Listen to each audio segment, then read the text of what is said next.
And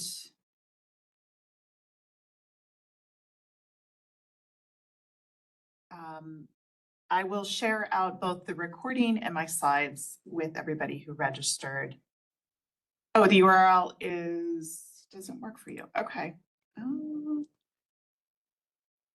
I think maybe it got cut off somehow. Let me try this.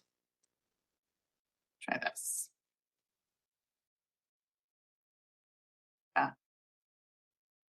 Hopefully that should work for you. This seemed to take you. Yeah, great. Okay. Wonderful. Okay. Okay, so I'll be sending out the recording and the slides.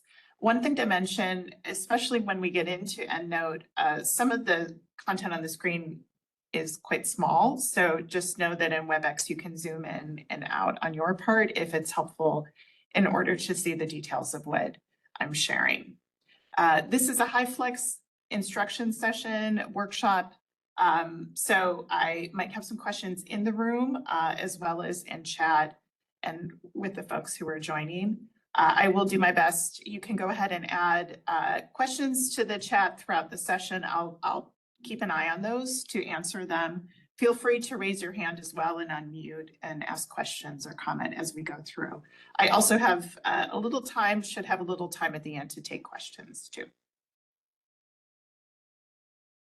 So I would like to hear from those of you who are here, what you're hoping to take away, kind of where you're at.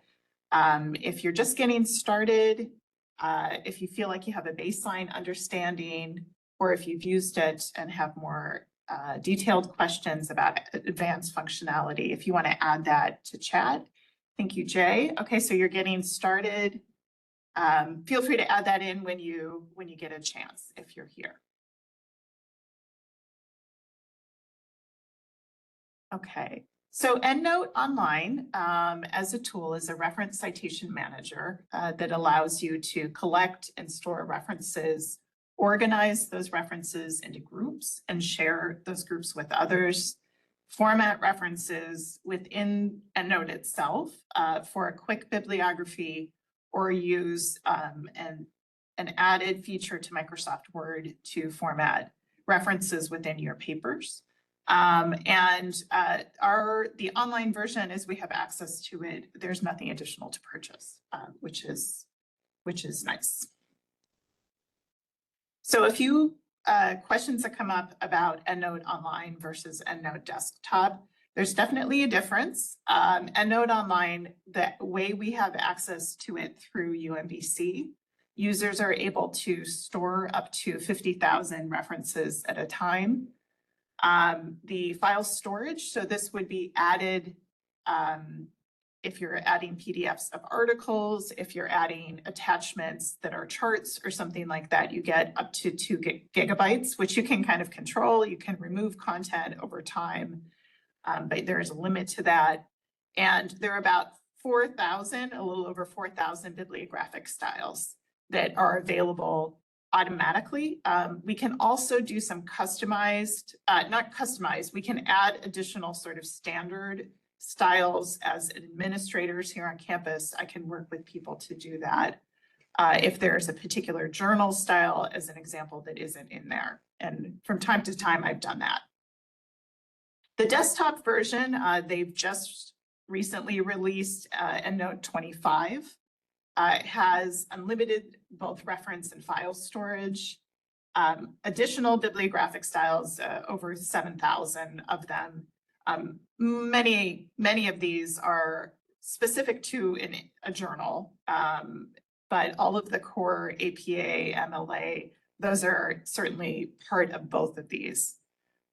They have a Cite While You Write plugin that works both for Microsoft Word and Google Docs. Currently, the online version that is just available for Microsoft Word, and we'll take a look at that today. I will say, I don't know if it works really well in Google Docs. I was looking at some reviews of it online, and it looks like it's not great functionality there, but it is something that's available for the desktop. Also has some additional capacities, AI tools built into it, and other functionality that the online only version does not have.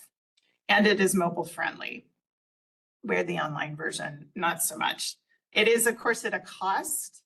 A student purchase of EndNote desktop is $128 right now, and a full user, I forget what it's called, non-student essentially, is $234. So that's just something that, you know, some people will put that work, you know, for them it's worth investing, but I think it's worth looking at the online version first to see if it will be sufficient for you. So I'm going to put the link into the comparison that EndNote provides in terms of the different versions. I will mention that what we have access to, our EndNote Online, is actually a more robust version than the general option that's available to any user. It's because we have some subscriptions through, additional subscriptions through Clarivate, which is the company that produces EndNote. We purchase Web of Science on our campus, and with that, we get a more robust version of the online only version. So we do have some added features that if you are not connected to the campus, you would not get. And I will just mention that we do also here in the library support users using Zotero. So we have a workshop of Zotero that you can attend, and I'll put the recording of that in if you've missed it. I believe it's already been taught this semester. But here is the recording for that. Just if you think it might be something to compare it to. So Zotero is fully open source. It has a very different user interface. It uses a connector that's kind of installed in your browser to add items, which is not how EndNote works. And it has some different functionality. It's heavy using tags for your sources, once your references, as a way of organizing them. I don't know if I have a preference for these two. I think it's really a lot of just what you get used to and what seems most comfortable for you. But we do support use of that. We've got a librarian who teaches that workshop and provides one-on-one support as stuff comes up as well. So just to make you aware that we have that. Before I move on, any questions with anything that I've mentioned?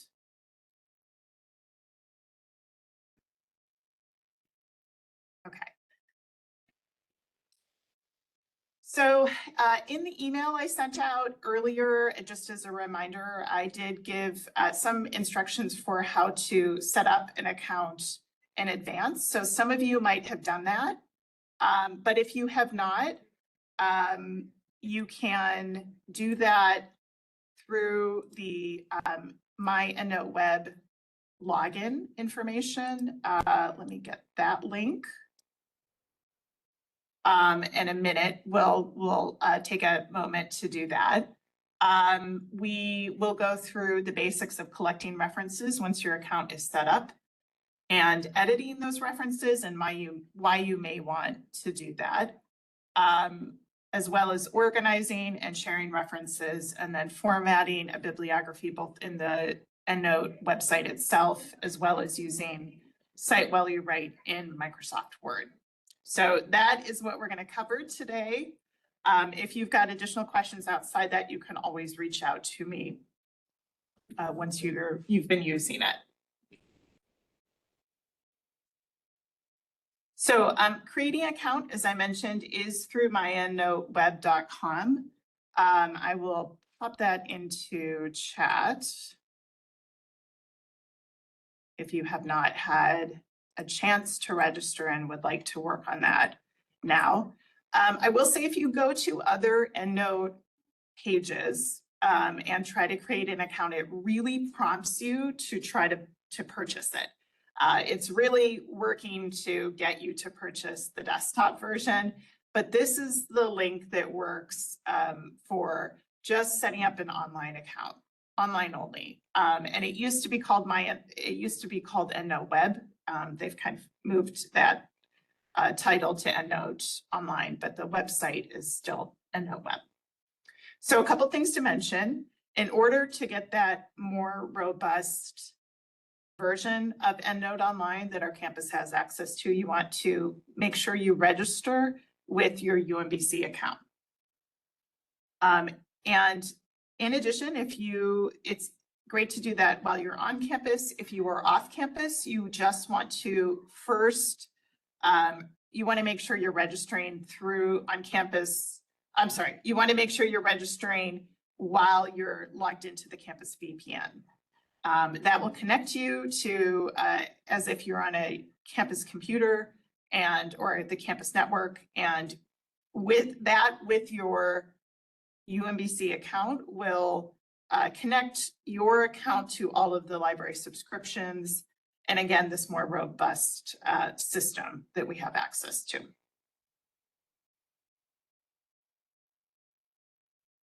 All right, so before I go into collecting references, I'm going to go ahead and hop into, oops, I've got a couple of windows here.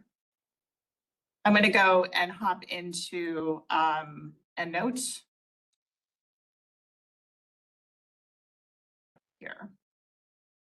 So once you have created an account and you log in, you will go to the open just starting page for Clarivate EndNote Online with the Getting Started menu that shows up. And this can be helpful. It will touch on a lot that I cover today, but just if you need a refresher or some basic information, the Getting Started menu can help. Once you are using EndNote, you can hide that, and then it defaults to your references. So if you have no references, you won't see anything like this on your top level page. But once you start adding references, obviously content will emerge. The navigation is up here on the top. My references as a way to access and see and edit your references that you've added. The collect option is when you're adding references to your account, and I'll talk through that in a moment. Organizing to create groups, organize your content, formatting a bibliography. Match is something that I don't use, haven't used too much. It's, I think, a new feature for EndNote Online, but it allows you to upload a manuscript or a draft and try to match with one of the journals that EndNote's connected with in some way. Haven't tried it. I don't know. I don't know how it works. Options are a way to create your, organize your account. And then downloads is where you'll get that site while you write plugin. You will not see the administrator tools. That's just on the account from the library end. And I'll just mention in my references, there are ways to search across all of your references or within a particular group and click directly into those groups or any unfiled references or all of your references at once through the left-hand navigation bar. You'll note that these groups, you won't have any there. I'll show you in a minute where you can add groups. Groups you can think of as folders. They're essentially ways to organize and share content within your account.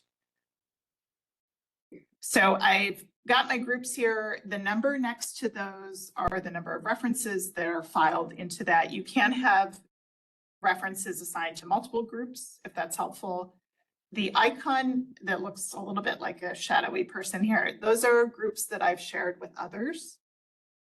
And then any group that's been shared with me from another user will be listed below. Over here on the right, this shows you whatever selection you've made. Over on the left, it shows you those references. And clicking into any one of these you can see what you've pulled in when you've transferred something in and edit it, but I'll talk about that in a moment. So kind of the basics of just the layout of the EndNote page. And let me go back to my slides here and just talk through the next piece. So once you've got your account set up, you'll want to start collecting references. There are, I would say, 3 main ways to do this. And the 2 that I've got listed here are probably the ways you'll be doing it the most. So ideally, a lot of the content you find is coming through our databases that have the option for a direct export of references. So that includes our OneSearch, all of our EBSCO databases, and Web of Science. So I'll take you through, we'll start with OneSearch. If someone else has, if anyone has a question for any of those others, I can do a quick demo as well. The directions are pretty similar across all of these tools. So there's the direct export. If you're in anything that does not have that direct export option, so that would include other database platforms that we have. ProQuest is another one that we have. Lots of databases that we subscribe to. It does not have direct export set up. So we have to do it another way. If you're using Google Scholar, that's another example where there's no direct export, but you can import references into EndNote using, essentially you're exporting the reference out from Google Scholar or from the other database and then importing it into your account. So it's an additional step. The file format is important to note. The one I use the most in that sort of export-import option is this .ris, which is a generic citation management format. It's sometimes listed as refman, I guess, for reference manager. There's also, and I'll show you just one place where I see this, an EndNote format that can work as well.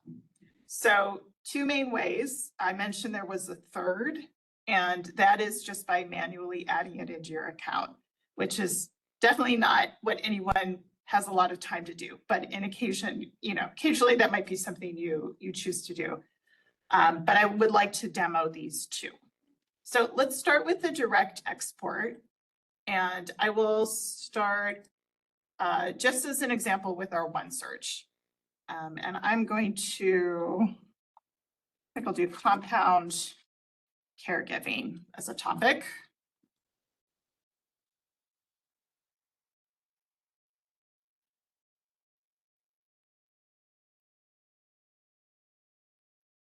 Okay, so these are a mixture of books and articles. Any of this content will have the direct export option. And there's a few ways to do this. If you're looking at the result lists that you have, you can click on those 3 dots for each item. So here are the 3 dots. That pulls up the full menu of options down here. And you'll see both the EndNote and the export RIS. I've actually not, so I mentioned those 2 file formats. For years, I've been using the RIS format for pretty much everything when I'm using EndNote. So I know for certain that will work. I actually haven't tested the EndNote one in the past. That's worked better with the desktop version. But I think I could try both. It probably would work fine for either of those, but from the back end in EndNote, you just have to make sure you're matching with the right format. So as an example, I'll export this one. This is interesting. I don't know what's going on here. Download. Okay, so I don't know what this encoding box is. That's probably not essential for me, but you probably saw that downloaded a file, this Primo underscore RIS underscore export dot RIS. So that is the file for this particular reference. Another option you can do is add multiple ones and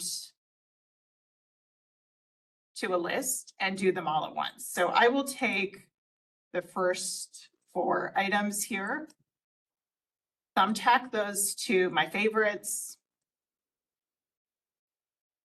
and go into my favorites, and then see these 4 here. And I think what I need to do from the list, I haven't done this, but I'm going to select them all and go up here and then export them as a group. Okay, so exporting those, download, and then I have that second one. So once I'm in my EndNote account, I now need to import them into my account.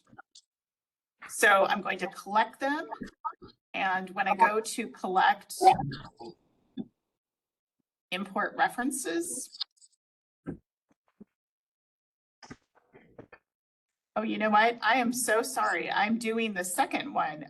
So I will say we have changed over to a new OneSearch recently, and the old OneSearch had the direct option. It looks like the new one is a 2-stepper. So that's unfortunate. Let me try this. I should have noticed this before. So I'm doing the 2-step one where I thought, and my brain just was moving forward with that. Oh, okay. Okay. This is learning on the fly here. And so I'm going to go back here. Sorry for the confusion with that. The EndNote is, it was different in our old OneSearch how this worked. The EndNote option in OneSearch will do the direct export. So I was taking you through the 2-step process. I'll do that in a different system. But in OneSearch, clicking on EndNote will, if you go back to my account, since I'm logged in, it shows that 4 records have been imported. So I had that list, it imported 4 records. So those will be unfiled because I did not, they unfile them until you choose to put them in a certain spot. So I can go to my unfiled and sort them over here on the right to the newest ones I've just added to my library, and find them here, and kind of move from there. If you're in an EBSCO database, I'll just go into Social Index.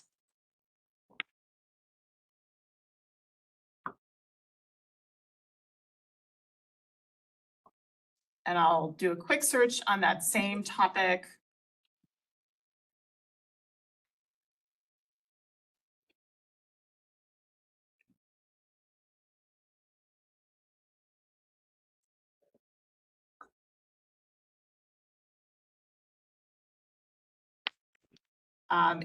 The language is a little different. You're still going through these 3 dots. This one is under Cite and Export Citation, and then exporting to EndNote Web. So unfortunately, as you go through different systems, the language and where it's located, this option is going to vary a little bit.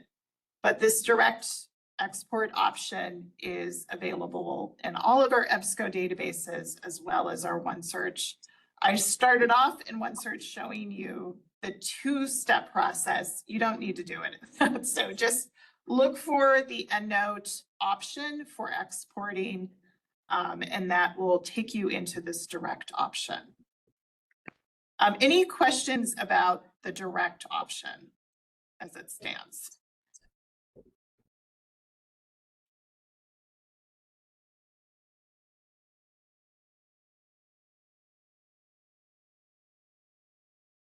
Okay.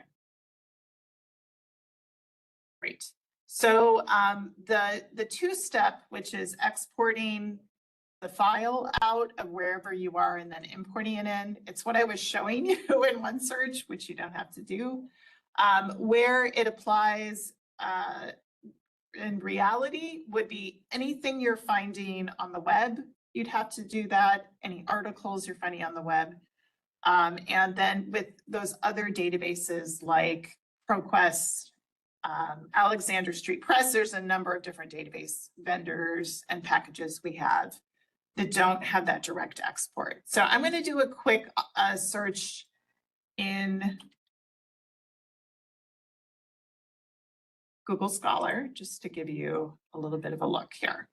So a couple things to mention. If you tend to use Google Scholar on a regular basis, so I don't know if you're picking up that sound that's coming from the library. It's a little excitement going on. Sorry about that.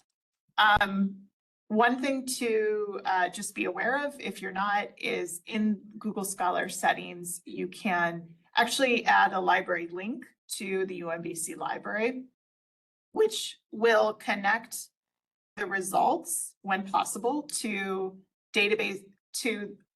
UMBC subscriptions. So if we own a particular journal, an article, it makes this connection to the PDF when it's available. It doesn't work all the time, but it works pretty regularly. So if you click on Library Link, you can search University of Maryland, Baltimore County, and add it in. So I've got mine added in, and when you look back at the search results, you will see for some of them, the Find It at UMBC is connecting. And that should take me to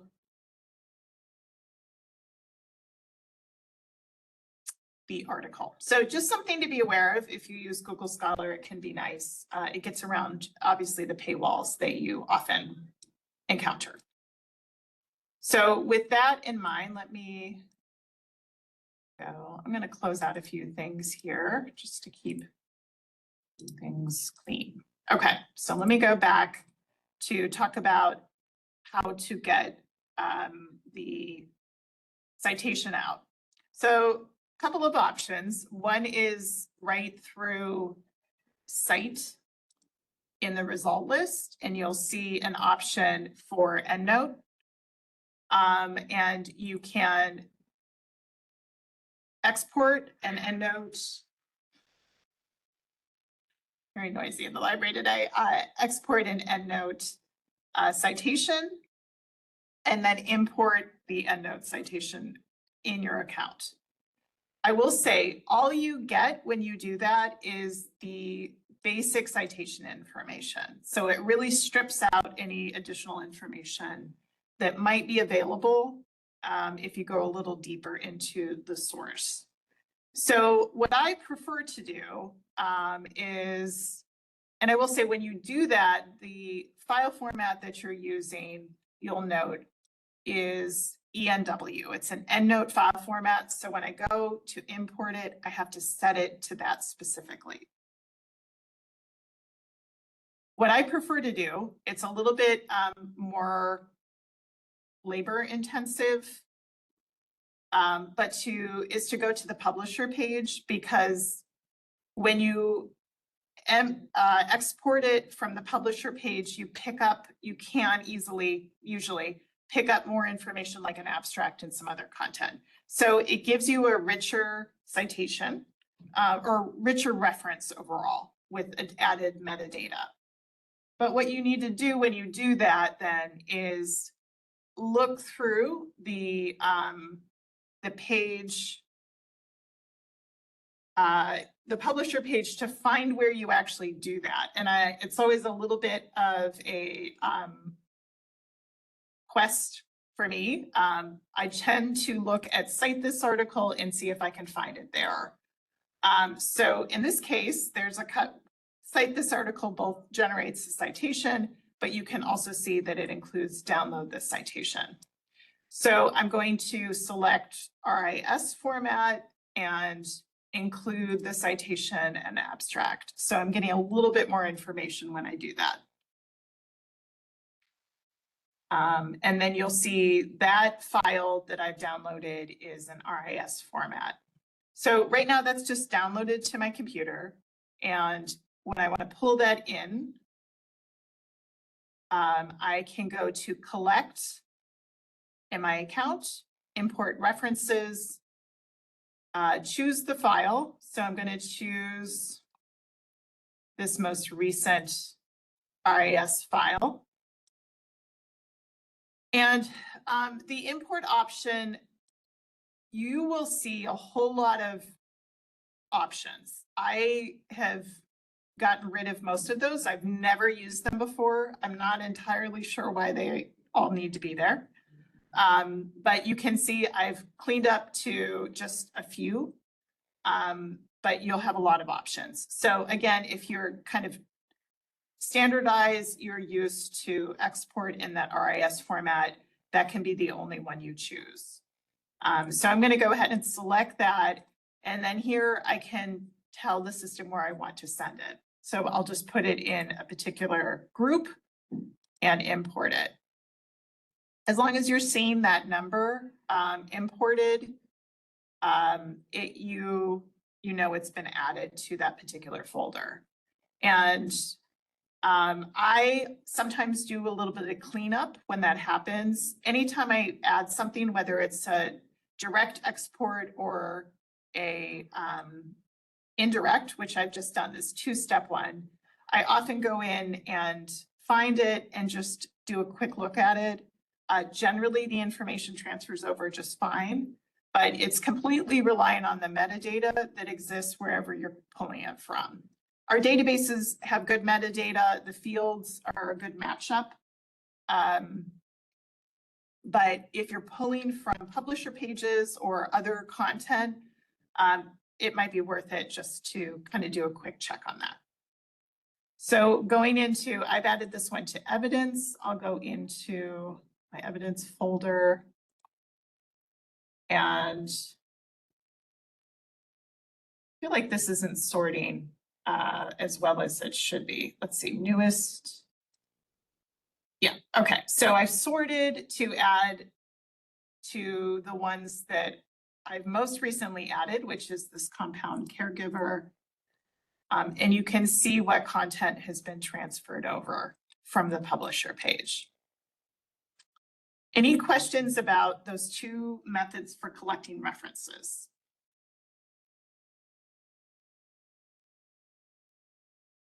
Okay. I mentioned there's another way. That's the, thanks, Jay. Okay. If you go to collect a new reference, this is where you can just manually add it in. You would first select the type of source it is, and then it it provides fields that make the most sense for that, and you can type in content. I would prefer not to do that. So if I find something that I can't add in otherwise, I usually try to find it in our OneSearch so I can transfer it that way. Actually, rather than do the two-step process, if I'm discovering articles elsewhere, and I often just search them in OneSearch. So for instance, this one here, it is probably indexed in our OneSearch. So I can copy that title, go to library page, and see if I can pull it up in our OneSearch. If it's here, then I can do that really quick EndNote export, direct export. So this is probably what I do the most, is if I'm finding it elsewhere, I actually transfer it out of OneSearch. Okay, so let us go to. So once you get that reference in, I mentioned I often do a quick look at it once it's just added in, but I can also go in and make changes over time as I need. So you can edit all of the fields, you can attach files and figures as needed. You can annotate and add research notes, and you can add to groups, all from the record itself that you have. So if I'm in this one, let me go back to my evidence one here.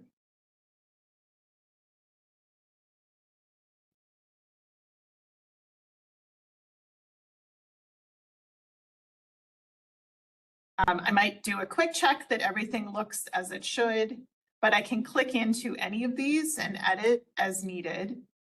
And there are a lot of fields at the bottom that you can add your additional content. So if, for instance, it's helpful to keep some notes on the source in here, you can add that. And then I can assign to different groups from here as well. So the full text of the item might be something, I've downloaded it, I think, from where I was searching. If I download it, I can attach it here. But what is nice about the UMBC version of this is it does connect to the Find It link resolver, the connector that we have that should go to the article if we have it. So if we've got this is Clinical Gerontologist. I'm not sure if it is a journal that we own. And actually, I don't think you're seeing this because, oh, yeah, you are. Okay. It will pull up a PDF of it and have that there. So that limited style file storage, that 2 gigabytes, which I think is actually quite a bit. I don't really have a sense of how many articles that is. But if you reach a limit, you will have that file, that Find It connector as well. The attachments, when I do use that, it's often if I need to order an article through interlibrary loan, an article we don't have, so it doesn't connect through Find It. I might order it through interlibrary loan and then attach it to my account here. Any questions about any of that?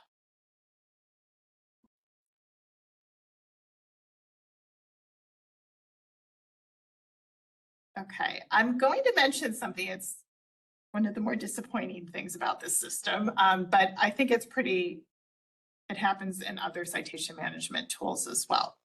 I work with a lot of social science departments. I use APA style a lot. If you use APA style, you may be familiar that they have a really unusual somewhat capitalization for certain things, like the title of the article, the first word of the title, the first word after the colon, and then any proper nouns would be capitalized. Everything else is lowercase. When I generate an APA citation from this record, it does not do that. So if I am always using APA style, and I know like in a particular folder, every item is going to be used in a bibliography using APA style, I would probably go in and correct that here.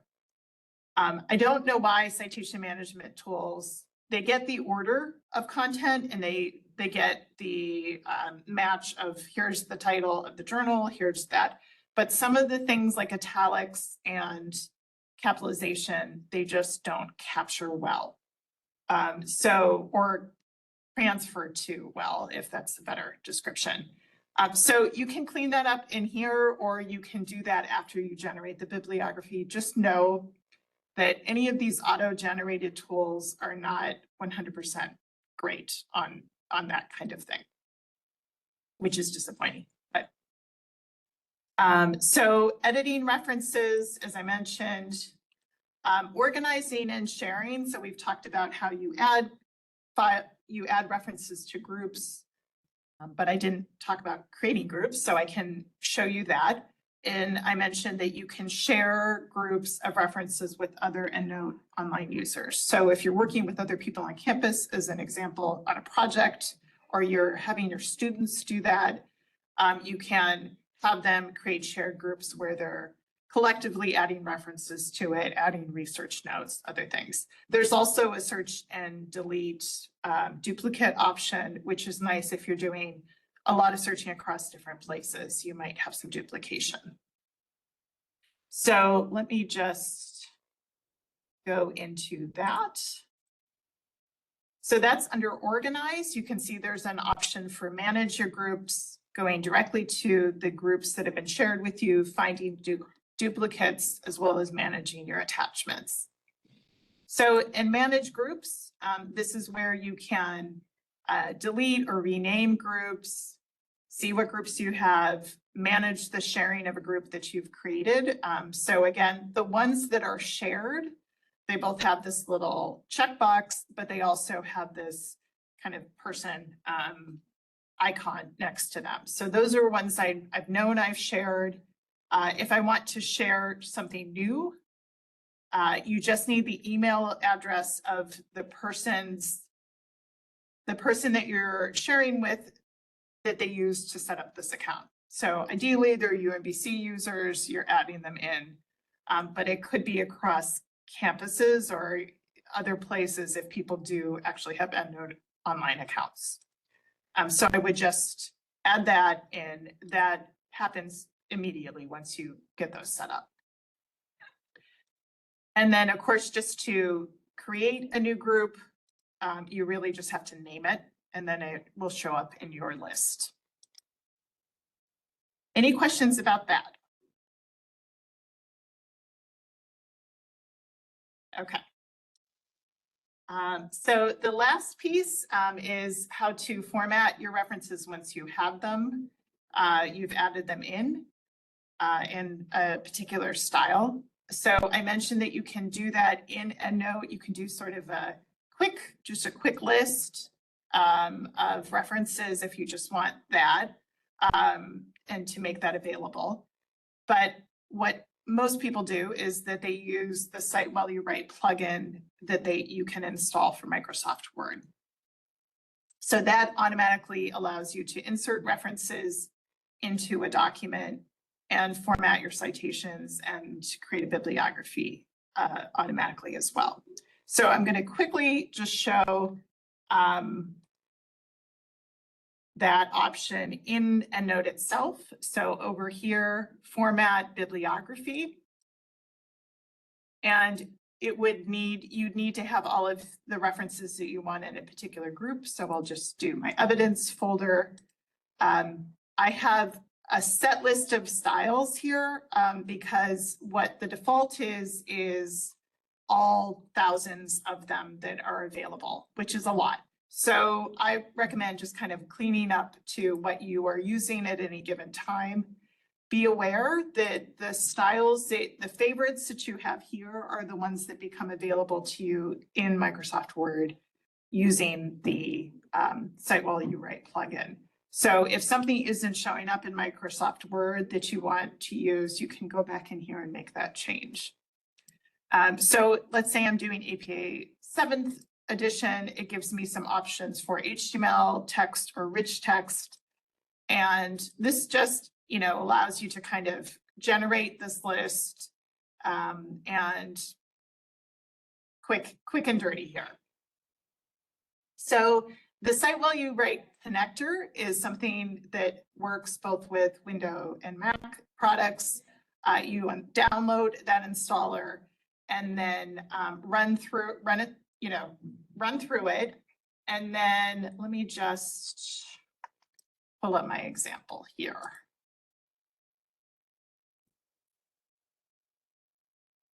Okay.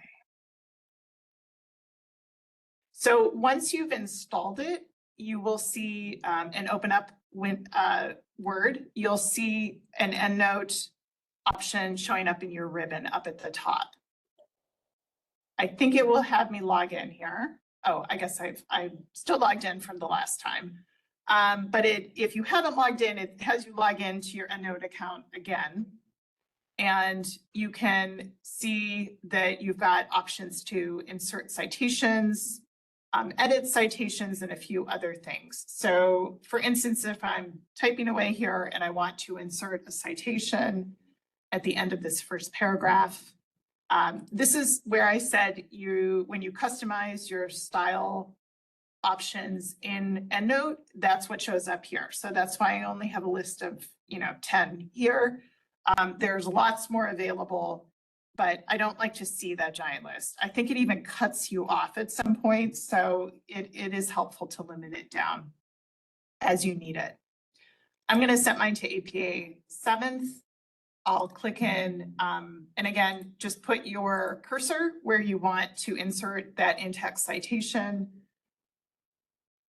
And you can search on a topic, keyword, author name, whatever that can get to the reference that you're looking for.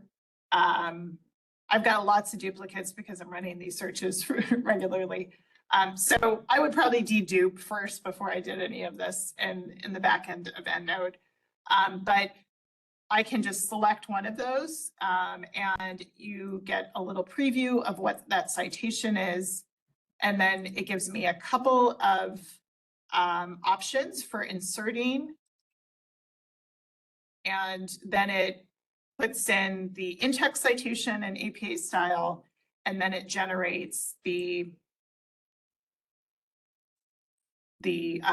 bibliographic citation. I mentioned the capitalization is not correct, so because of how it is in EndNote, so I would have to go in and correct that from this end. Any questions about the Cite While You Write plugin and how that works?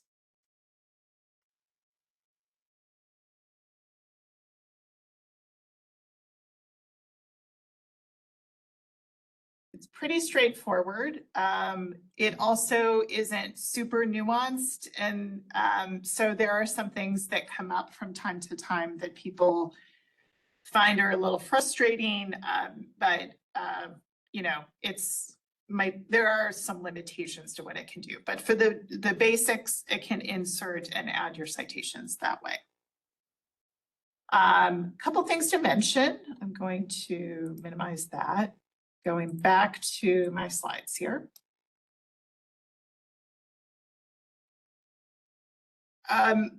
If you encounter when you go and install everything and go into Word, if you encounter an error message when you try to log in, the error message is class not registered, which doesn't tell you a lot. But what it's trying to do is get you, it's defaulting to a desktop account. Again, I think it's just trying to get us to purchase the desktop, but you can switch it. So I think the first time you do this, if you set up your EndNote account and you go to try to log in Word, once you've installed it, you're probably going to need to make this switch. And again, it's just defaulting to a desktop version and it's not letting you log in. But you can go into the preferences in the EndNote tab and go to the applications tab and select EndNote Online. So you're making that switch and I'll show you what that looks like. Preferences. So when I click on EndNote, you see this preferences option here. And there are 3 tabs. If you click on the last tab, there's a drop down. So it defaults to EndNote, but again, wanting us to have the desktop version, but you can select EndNote Online and then log in. So just be aware of that. The first time you use it, you will probably encounter that.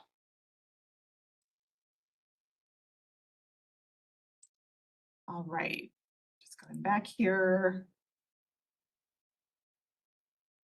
So I will mention there are some other training pages that are and content that are available through EndNote. They have an FAQ section. If questions come up, I usually try to find those answers in their FAQs and their training pages. But we can also reach out to EndNote, or I can suggest how you can reach out to EndNote if things come up. I'm just going to put the FAQ and training into chat. But you can also just email me. And I am a library contact for EndNote and happy to, talk to you, take a look with you at what's happening from your end and any questions that arise.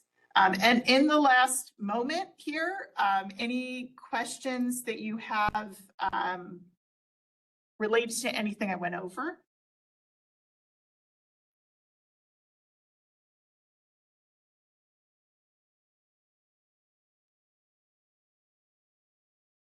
Okay.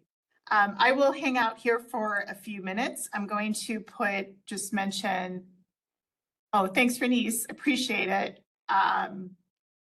We do have a series of workshops throughout the semester, so that link will take you to that. As I mentioned, I think the Zotero one is done, but we've got other types of research methods, writing available. And I'd love it if you have a moment in the last minute or two just to gather some information about how this went for you and who you are and what you might be interested in the library doing in the future. If you can go into that tiny URL to complete that brief survey, that'd be helpful. So thank you, everybody. I'll remain here for a couple of minutes if anybody wants to talk about anything after we wrap up here. And as I mentioned, I will send the recording and the slides out to everybody who registered here.